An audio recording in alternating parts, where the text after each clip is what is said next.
Je vous remercie pour votre accueil.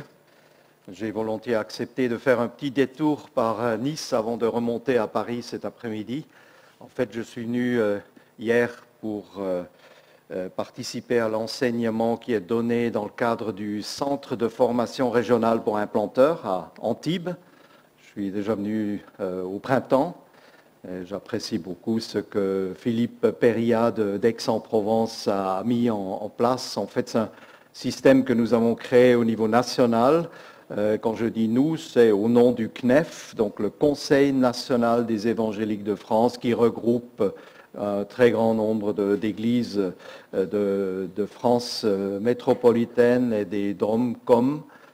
Il y a à peu près 70% de toutes les églises protestantes évangéliques de notre pays qui font partie de ce Conseil national des évangéliques de France, qui nous représente auprès des autorités et qui propose aussi des occasions où les églises dans les régions se rencontrent, comme par exemple récemment le 5 octobre, où plus de 80 endroits en France, les églises de la ville ou de la région se sont retrouvées pour des cultes. Peut-être vous avez assisté à un tel culte. J'étais longtemps engagé dans la responsabilité de ce Conseil national des évangéliques de France, après avoir été avec mon épouse Esther d'abord dans l'implantation d'églises, et c'est justement le sujet là, de ce CFRI, avec mon épouse qui, par ailleurs, a travaillé jusqu'à un passé récent comme conseillère conjugale et familiale pour le conseil départemental du Val-de-Marne, donc en région parisienne. Mais auparavant, nous étions longtemps à plusieurs endroits, en Picardie et à Paris, dans l'implantation d'églises. J'ai ensuite eu le privilège pendant de longues années, en étant membre d'une direction d'une union d'églises qui s'appelle Perspective, avec à peu près 80 églises dans notre pays. J'étais longtemps là chargé d'accompagner, de former et d'encourager les pasteurs en général et les implanteurs en particulier. Depuis 12 ans, en fait, on m'a demandé de consacrer plus de temps à l'enseignement des futurs pasteurs. Je le faisais un peu à côté autrefois, mais depuis 12 ans, c'est mon ministère principal, essentiellement à la faculté libre de théologie évangélique qui est à l'ouest de Paris, à Vaux-sur-Seine, et où nous avons à peu près une centaine de personnes, hommes et femmes, qui veulent mieux connaître la Bible, qui veulent mieux connaître la théologie, et dont beaucoup se préparent concrètement pour prendre ensuite en charge une église et d'autres pour commencer à implanter des églises. Parce que même si on a en France actuellement à peu près 2700 églises évangéliques, et donc ça a beaucoup grandi, mais ça grandit très lentement et ça sonne bien quand on dit 2700 églises, mais en fait c'est beaucoup trop peu pour qu'il y ait une visibilité, pour que chaque Français croise sur sa route régulièrement des chrétiens engagés et des églises accueillantes. Et donc aujourd'hui je voudrais partager avec vous un texte biblique et quelques réflexions qui sont un peu en lien avec ce que j'ai développé hier, mais on va se baser sur un texte biblique et voir ce que nous pouvons en tirer pour nous, pour que ça nous édifie, que ça nous engage aussi.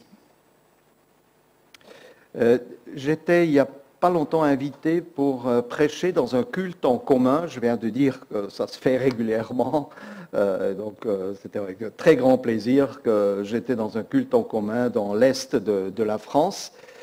Et celui qui a introduit et animé le culte, cher frère, a dit au début, nous accueillons Jésus avec des applaudissements.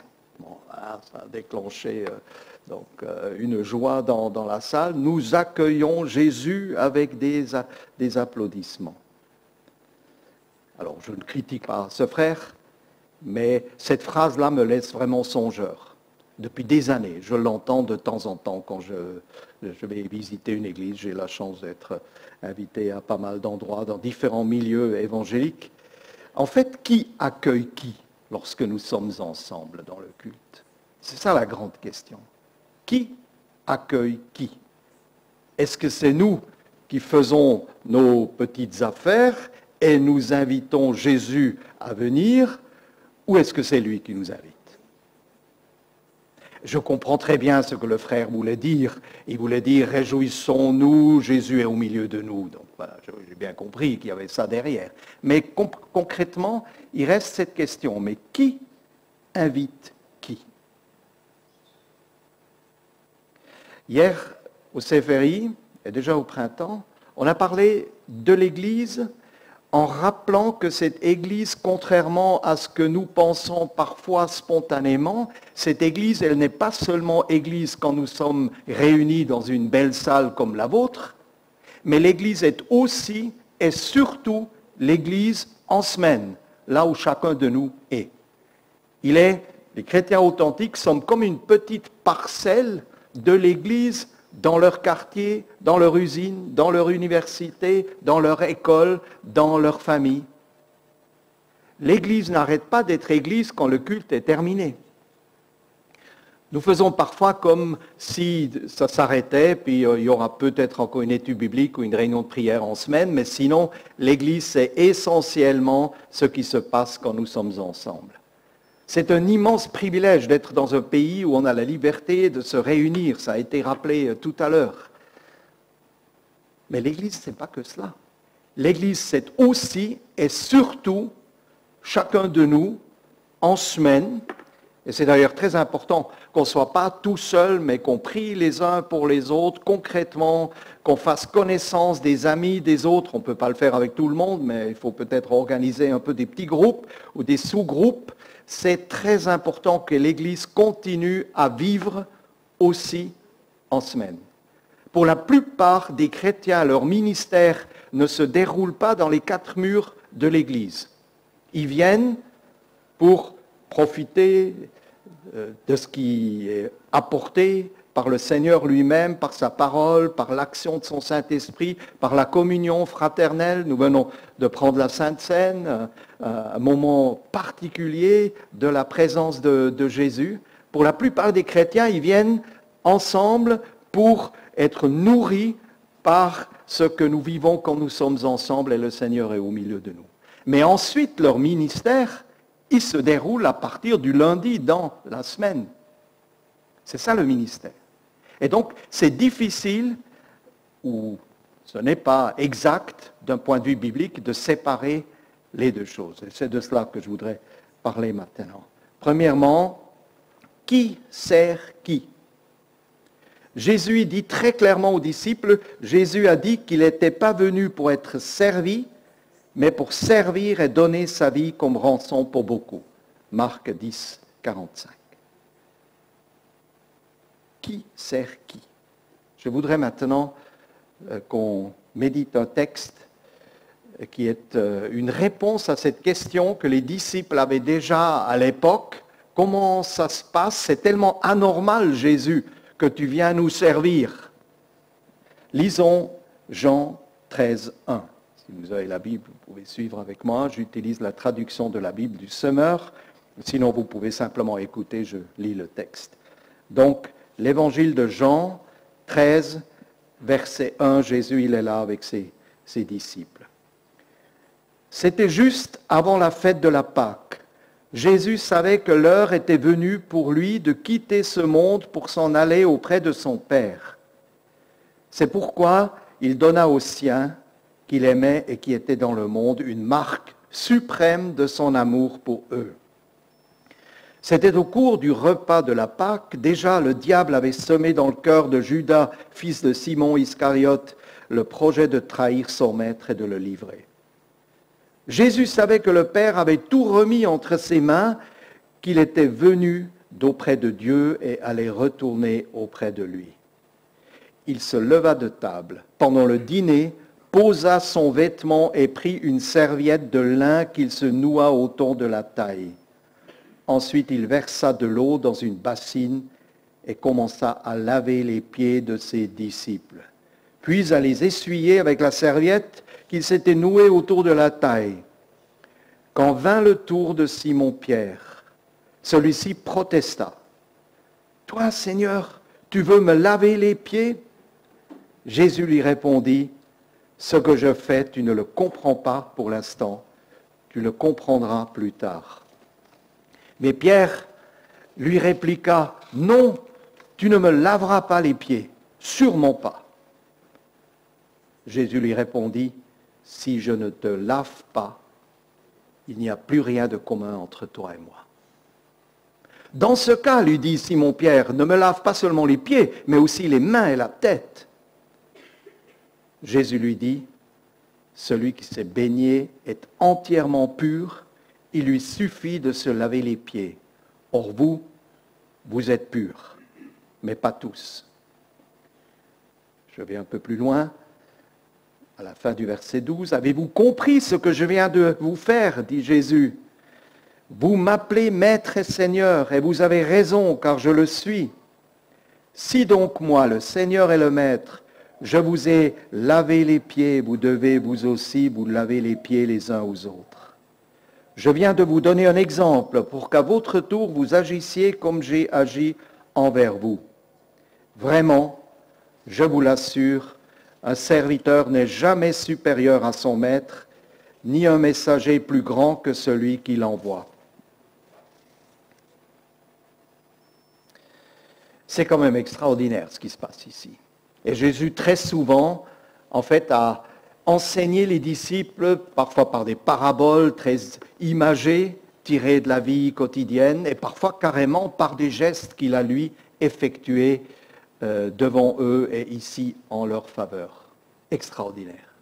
On est à l'opposé de tout ce qui est normal. Normalement, le chef se fait servir par les serviteurs. Tout le monde le savait. Les disciples, d'ailleurs, quand ils se projetaient un peu dans l'avenir, se posaient la question, qui sera le chef? Parce qu'il n'y a pas d'organisation qui fonctionne sans que ce soit à peu près clair, cette histoire-là. Mais Jésus, ici, il renverse complètement la chose.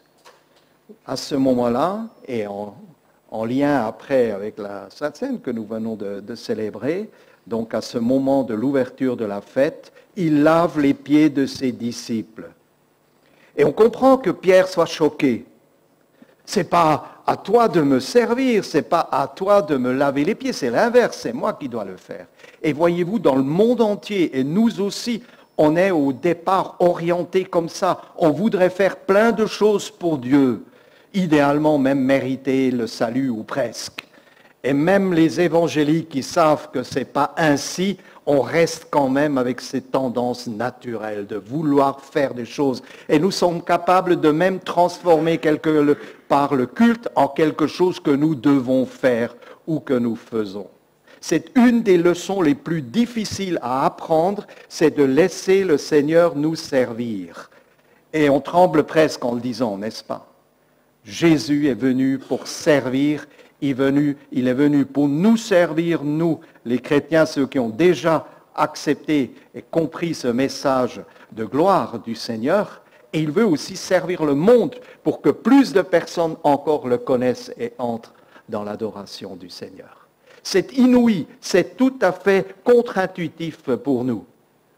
Et nous devons nous encourager à apprendre cette leçon et peut-être à la réapprendre. Jésus dit des paroles sévères. Quand il dit, Pierre, ce n'est pas toi qui dois me servir, c'est moi qui dois te servir. Jésus lui répond, si je ne te lave pas, tu n'auras pas de part avec moi. Il n'y a pas d'autre chemin qu'à un moment donné d'abandonner sa vie, ce qu'il pense pouvoir faire pour dire, Seigneur, prends-moi tel que je suis. Je te dois tout. Et même si c'est presque insondable, je reçois avec reconnaissance le fait que tu es venu me servir jusqu'au bout en donnant ta vie pour me sauver. Et c'est ce service-là que tu as apporté qui me sauve et qui me permet maintenant de servir les autres. Quand nous sommes ensemble, laissons donc le Seigneur nous servir par sa parole, par son esprit, par la communion fraternelle, par l'interaction concrète pendant le culte et quand on parle ensemble et on s'encourage. Laissons le Seigneur agir et c'est ainsi que nous pouvons grandir. Il y a quelque chose pour nous de difficile. Il est tellement plus facile de chanter, de parler, de prier, de faire des choses, des bonnes choses. Hein. Vous avez bien chanté, voilà, c'était édifiant. Donc vous comprenez bien, je ne suis pas contre ce que nous faisons. Mais c'est trop facile quelque part de croire qu'on a servi Dieu parce qu'on a chanté ou parce qu'on a prié, ou même pris la Sainte Seine, si vous me permettez de le dire comme ça. Ça fait absolument partie, c'est un essentiel de la vie chrétienne, mais ce n'est pas tout. Jésus, hier on a parlé du discipulat à Antibes, Jésus nous dit que le rôle qui est au cœur de toute Église, c'est évidemment de participer, chacun avec les dons qu'il a, à faire ensemble d'autres disciples, jusqu'au bout du monde, dans toutes les nations. Faites des disciples. Et un disciple, il ne suffit pas qu'il chante, qu'il prie. Et encore une fois, comprenez-moi bien, quand je dis il ne suffit pas, ce sont de très bonnes choses essentielles, mais ça ne suffit pas. Il vient ce moment où en Matthieu 28, quand il dit « Vous ferez des disciples parmi toutes les nations », apprenez-leur à obéir à tout ce que je vous ai enseigné. Nous faisons parfois comme si ça se résumait à ce que nous vivons ensemble, et ensuite, éventuellement, surtout pour les nouveaux convertis, on rajoute encore des leçons pour mieux connaître la Bible, etc. Alors, je serais très mal placé pour parler négativement de ça. Je passe ma vie avec des futurs pasteurs pour leur apprendre, avec mes collègues, à mieux connaître la Bible, la théologie, etc. Je crois beaucoup à l'enseignement, mais ça ne suffit pas. Un disciple, c'est quelqu'un qui obéit. Alors, comment faisons-nous? Qu'est-ce qu'on peut faire pendant le culte? Oui, on peut obéir. Quand l'animateur nous dit « levez-vous », on se lève. Quand il dit « asseyez-vous », on s'assied. Quand il dit « arrêtez de bavarder, venez maintenant vous asseoir », on obéit. Hein, vous avez compris. Ce n'est pas là qu'on apprend à obéir. On apprend à obéir demain, toute la semaine. C'est pour ça que c'est tellement important de comprendre que le véritable culte inclut pas seulement les moments où nous sommes Église réunie, mais aussi et surtout lorsque nous sommes Église dispersées. Ces termes, on les utilise de plus en plus souvent et je trouve que c'est très heureux. Parce que ça décrit en fait la réalité de l'Église qui est souvent, un peu malgré nous, réduite dans nos esprits. Comme si l'Église était justement que l'Église réunie, et pourtant elle est aussi Église. Et c'est surtout là qu'elle montre qu'elle a pris au sérieux ce qu'elle a dit le dimanche, c'est ce qu'elle a chanté le dimanche. Elle montre qu'elle prend ça au sérieux et que nous sommes des disciples obéissants en semaine. Parce que nous mettons ensuite en pratique ce texte, et on va regarder la deuxième partie, n'arrête pas de dire « je vous ai donné un exemple, faites la même chose ». Soyez des serviteurs. C'est encore une fois contre-intuitif. Et il dit pourtant, imitez mon exemple. Laissez-vous en quelque sorte incarner au milieu du monde. Incarner, ce n'est pas le mot tout à fait exact pour les humains, nous ne sommes pas de purs esprits, mais on comprend le sens. Faites comme moi, dit Jésus. Regardez, ouvrez vos yeux sur vos voisins, vos collègues, les membres de votre famille. Faites comme Jésus. Soyez des serviteurs des autres en apportant la parole, en apportant tout votre être, avec certainement aussi, je fais beaucoup des services tout simples, pratiques, comme Jésus fait ici, à l'instar de ce que normalement font les serviteurs dans les maisons.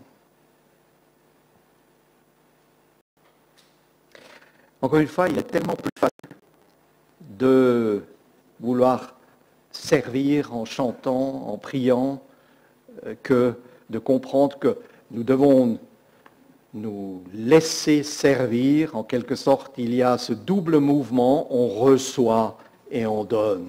Et si le chrétien veut uniquement donner, il est très vite asséché. Mais s'il reçoit, il ne donne pas au monde qui ne connaît pas encore le Seigneur, il devient une espèce d'obèse spirituelle. C'est pas fait pour. C'est un double mouvement. Vous recevez, et c'est un privilège, encore une fois, d'être ensemble et de recevoir les uns des autres, et surtout par la présence du Seigneur, sa parole, son esprit, nous recevons, et cela nous équipe pour ensuite dire au Seigneur, je veux être un disciple obéissant. Donc je veux, comme toi, imiter cet exemple et faire cela dans le monde, auprès des quelques personnes que tu mets sur ma route. Je ne peux pas le faire pour le monde entier. Mais le Seigneur nous donne à chacun des personnes qu'il met sur notre route. Et il faut ouvrir les yeux sur ces personnes. Il faut encore une fois prier les uns pour les autres pour que nous ayons l'audace, la force, la persévérance. Parfois aussi accepter qu'on a été jugé, blessé injustement. Et il faut qu'on s'encourage aussi pour qu'on puisse à nouveau se relever. Je reviens encore sur cette question qui est un vrai danger pour moi et je pense aussi pour vous, d'honorer le Seigneur uniquement avec les lèvres. Déjà dans l'Ancien Testament, les prophètes le dénonçaient. « Ce peuple m'honore des lèvres, mais son cœur est éloigné de moi. C'est en vain qu'ils me rendent un culte, en enseignant des préceptes qui sont des commandements d'hommes. » Je ne parle pas de vous, là. Je parle du prophète qui doit dire ça. Mais laissons-nous régulièrement interpeller par la parole. Alors, je suis tombé il y a quelques semaines sur un tweet avec un théologien américain qui s'appelle John Piper, qui a fait un exercice dans son église et ça m'a donné une idée. Je me suis dit, ça c'est vraiment très parlant et j'ai fait la même chose. En fait, il a proposé à son église de faire écrire une prière d'adoration par ChatGPT, l'intelligence artificielle.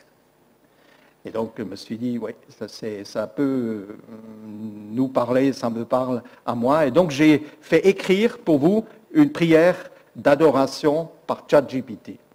Donc, une machine qui prend des informations partout. Je vais vous lire la prière de ChatGPT. Seigneur notre Dieu, nous te louons pour ton amour parfait révélé en Jésus-Christ. Par sa croix, tu nous as rachetés. Par sa résurrection, tu nous as rendus vivants. Remplis nos cœurs d'émerveillement et de gratitude devant ta grâce infinie. Par ton esprit, fortifie-nous pour te suivre fidèlement. Rends-nous serviteurs humbles et témoins de ton royaume dans ce monde. À toi soit la gloire et l'honneur, aujourd'hui et pour l'éternité, en Jésus-Christ. Amen. Avons-nous adoré le Seigneur? La prière, elle est magnifique, non? Voilà, on prie peut-être comme ça quand on est vraiment, je dirais, bien reposé et tout. Des fois, on cherche les mots un peu plus difficilement. Magnifique prière par une machine. Une machine est capable de dire ça. Et nous sommes aussi capables de chanter, de prier machinalement. À quoi voit-on si c'est finalement une vraie adoration? Une machine peut le faire si on se limite aux paroles dites. Comprenez bien, je ne veux pas freiner, continuez à chanter, prier comme vous le faites, mais ça ne suffit pas. La véritable obéissance du disciple ne se voit pas à ce qu'il dit et ce qu'il chante.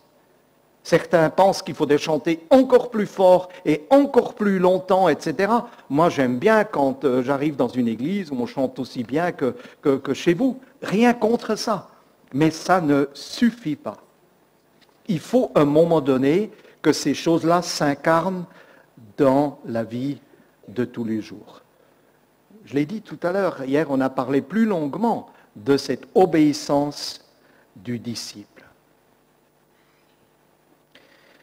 Disons simplement encore, parce que c'est au cœur de ce passage qu'on est absolument, j'allais dire, dépassé et émerveillé quand on voit que ce service de Jésus le conduit jusqu'à la mort. Vraiment, jusqu'au bout. Et c'est ce Jésus-là qui nous dit, moi, je vous ai appelés, vous êtes mes serviteurs, vous êtes même devenus mes amis, et maintenant imitez mon exemple là où vous êtes. il y a ce geste du lavement des pieds. Vous savez que dans le monde évangélique, au niveau universel, il y a un certain nombre d'églises qui le font au moment de la Sainte Seine. Je trouve ça, moi je ne le pratique pas dans notre union d'église, on n'a pas l'habitude non plus de le faire, au moins pas systématiquement. J'ai participé à 2-3 moments où on l'a fait, c'était très, très touchant, mais je crois qu'il ne faut pas en faire un rituel. Mais par exemple, dans l'anabaptisme, donc c'était un peu les premiers évangéliques au XVIe siècle. Hein, c'est né à Zurich, et dans un triangle entre Zurich, Strasbourg et Stuttgart. C'est à peu près là que c'est né, cette redécouverte de l'Église telle qu'elle était au départ. Et donc les anabaptistes, ils sont allés jusqu'au bout de la logique, et eux, ils font le lavement des pieds pendant la Sainte Seine. Pourquoi pas? Mais je crois que ce n'est pas ça ici l'objet de ce que Jésus veut dire. Mais voilà, ce n'est pas un souci. Mes propres ancêtres, c'était des anabaptistes qui ont été persécutés. Voilà, aujourd'hui, c'est d'autres peuples. Je sais qu'il y en a parmi nous qui sont malheureusement persécutés à cause de la foi. Mes ancêtres, ils ont quitté la région de Berne et ils ont dû s'installer dans le Jura, au XVIIe siècle, et certains dans le pays de Montbéliard et d'autres en Alsace. Voilà, ils ont tout quitté à cause de la foi, ils sont restés fidèles et j'en suis vraiment très, très reconnaissant que la bénédiction peut ainsi continuer de génération en génération. Après, j'ai quand même dû me convertir personnellement. Hein. Ce n'est pas parce qu'on a des ancêtres croyants que ça se ferait automatiquement. Donc Jésus prend la place du serviteur. Et c'est indispensable, c'est ce que Jésus dit. Si toi, tu ne te laisses pas servir par moi, tu n'as pas de part à moi. Et là vient cette réaction toute naturelle de Pierre qui dit, mais dans ce cas-là, pas que les pieds, mais entièrement. Et ça donne à Jésus l'occasion de ce que on comprendra plus tard, plus en détail. En fait, il y a un début, il y a une conversion où on est lavé entièrement, et d'ailleurs, le magnifique symbole du baptême l'illustre, mais ça ne veut pas dire que c'est terminé. Et ensuite, on a besoin de se laisser sanctifier par le Seigneur, et c'est cette image de se laver les pieds. Plus entièrement, parce qu'on se convertit une fois, et ensuite, on reste dans un esprit de sanctification. Ça veut dire que lorsqu'il y a un péché, on se repent, on se laisse remettre debout et on avance comme ça, non pas parce qu'on aurait les capacités, la force, mais parce que le Seigneur reste fidèle. Parlons donc maintenant encore plus brièvement de ce deuxième point, la sincérité par l'obéissance dans l'action montre que notre adoration était véritable, qu'elle est véritable. Nous sommes là, donc, invités à continuer notre adoration, mais sous une autre forme. Vous avez le droit de chanter tout seul à la maison, si vous voulez, mais vous comprenez bien, l'adoration se poursuit, mais ça fait partie de l'adoration du Seigneur d'obéir et de faire comme lui il a fait. C'est-à-dire de se laisser envoyer dans le monde, de voir les gens que personne n'avait vus. Regardez, ceux qui lisent régulièrement l'Évangile, vous voyez bien que régulièrement, il y a des gens qui sont restés au bord de la route que personne n'avait vus. Et Jésus, lui, il s'arrête et il les appelle. Il faut apprendre à voir les gens que le Seigneur met sur notre route. Encore une fois, on peut être un peu dans l'illusion, comme si on devait travailler partout pour le monde entier. Regardez les 3-4 personnes avec qui vous mangez peut-être à la cantine, que vous voyez, etc. C'est notre premier champ de témoignage, où nous mettons en pratique les bonnes choses que nous apprenons et que nous recevons quand nous sommes ensemble. Justement, cette fameuse Église dispersée. Je vous ai donné un exemple afin que vous fassiez comme je vous ai fait. Il s'agit donc d'être d'abord servi par Dieu, d'accepter cela, et c'est un peu contre notre intuition, pour devenir ensuite des serviteurs de Dieu et des hommes. Ces deux dimensions du service sont exprimées par le terme, je parle d'église réunie et dispersée, on peut aussi parler de rassemblement et d'envoi. Les deux sont absolument nécessaires. Le bonheur qui en découle n'est pas seulement lié à ce que nous entendons, mais justement aussi à ce que nous partageons avec les autres. Recevoir, donner. Recevoir, donner. Recevoir et donner. C'est tellement important. Je vous lis un petit texte que quelqu'un a écrit là-dessus. Par Dieu, nous avons une communion avec lui. Nous recevons de lui la parole et l'esprit. Un culte commence par un rassemblement et se termine par un envoi. Le culte est en ce sens un retrait temporaire du monde et de la vie quotidienne. Il s'agit d'un rassemblement de la communauté dans la réalité céleste. Cela ne sert pas à fuir le monde, mais à nous préparer pour le quotidien et les affaires terrestres. Marcher dans les bonnes œuvres que Dieu a préparées d'avance. Ça a été évoqué tout à l'heure, ce texte d'Éphésiens. C'est ce que je voulais partager avec vous ce matin. Vous encourager à prolonger le culte. Certaines fois, on pense que tout a été dit, on est content que ça s'arrête. Parfois, on aimerait que ça continue encore longtemps. Mais de toute façon, il est prévu dans le plan de Dieu que le culte ne s'arrête pas. Mais il se transforme au niveau de la forme. On n'est plus en église réunie, on est en église dispersée. Je vous encourage vraiment à prendre soin les uns des autres aussi pour prolonger, pour dire le combat est rude dans le monde. Et pourtant, il y a beaucoup de gens qui cherchent quelque part Dieu. Je l'ai dit tout à l'heure à la famille Lipov qui m'a gentiment accueilli ici à Nice. J'ai dit récemment, il y avait un sondage Ipsos où ils ont interrogé le panel habituel pour les sondages. 48% des Français, donc là, actuellement, étaient d'accord avec la phrase « Êtes-vous quelque part en quête, en recherche spirituelle » 48%. Alors ils ne viennent pas forcément tout de suite frapper à notre porte. Ils ne savent pas où chercher, ou ils cherchent partout. Et beaucoup pensent, on le sait, avec notre tradition de chrétienté pendant 15 siècles, beaucoup pensent connaître déjà le christianisme, mais en fait, ils n'en connaissent pas la force, on le sait, ce n'est pas un jugement quand je dis ça. Peut-être il y a ce matin aussi, parmi nous, des gens qui cherchent Dieu. Vous êtes à la bonne adresse, c'est bien. Et il faut inviter, c'est bien que vous soyez là. Si pour vous, ces choses-là sont seulement, vous êtes en train de les explorer en quelque sorte, oui. Mais j'étais frappé de voir 48% des Français qui disent « je suis quelque part en recherche spirituelle ». Et après, ils ont interrogé les jeunes entre 16 et 24 ans. 62%, je suis quelque part en recherche spirituelle. Il ne faut pas non plus nous être, intimidés par les premières réactions qui sont toujours ou souvent un peu difficiles. Parce qu'il y a beaucoup d'indifférence. Mais notre vie, notre service, à l'instar de ce que Jésus a fait, peut aussi contribuer à ouvrir des cœurs. Sans pression exagérée, mais continuons notre culte d'adoration demain et pendant toute la semaine.